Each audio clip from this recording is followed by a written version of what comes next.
What did someone do on an airplane that made you say you've got to be kidding me? 1. I was settled into my aisle seat in first, and a woman tapped me on the shoulder and asked if I would swap seats with her, so she could sit beside her husband who was in the window seat beside me. I asked what seat she was in. 22E. Yeah. Middle seat in the back of the plane. In exchange for my first class seat. I immediately burst out laughing. And when I composed myself, I suggested that perhaps the person beside her in 22F or D would be happy to swap with her husband and come up to first class. Then they could sit with each other in row 22. But I want to sit in first. Yeah, honey, so do I. But unlike you, I actually have a ticket for it.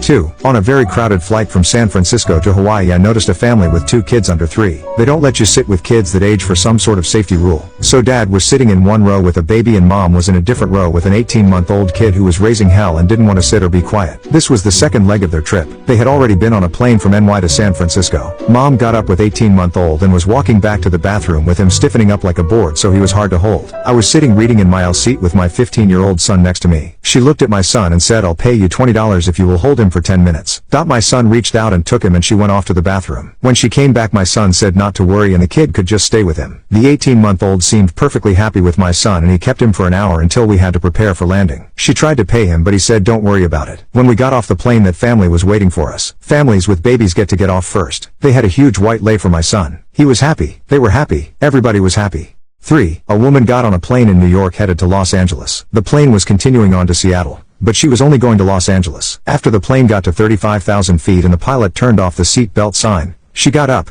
gathered up her things and moved up to first class. One of the flight attendants approached her and pointed out that she had an economy ticket and needed to move back to her assigned seat. She replied, "I'm blonde. I'm beautiful. I deserve first class." No amount of explanation could convince her to move. She went back to the galley and told the lead flight attendant, who went to speak with the woman. She got the same response, "I'm blonde, and I'm beautiful. I deserve first class." The first officer happened to be passing the galley and heard the flight attendants discussing this woman. He said, "I'll take care of it." He went to the woman and whispered something in her ear. She looked at him and asked, "Really?" And he replied, "Yes, ma'am." She got up, gathered things and returned to her seat in economy. The flight attendants asked the first officer, "What did you say to her?" He replied, "I told her that first class did not stop in LA." 4. Last year, I was on a flight from New York to Europe, somewhere about halfway over the Atlantic. A passenger came from economy class and sat down behind me. I was falling asleep, and I had my seat reclined. He taps me on the shoulder and then I see his head pop up. He tells me don't say anything. There were lots of empty seats behind me. I really just wanted to sleep. So I did not answer him and just shut my eyes. I think an hour passed, and I heard commotion behind me. This man had asked for a blanket, and had several drinks. Apparently, he still was not noticed. It was only after he began complaining about bad service that they figured out he did not even belong in the seat. He was trying to pull a fast one now, and stated his seat had been taken by me. Well,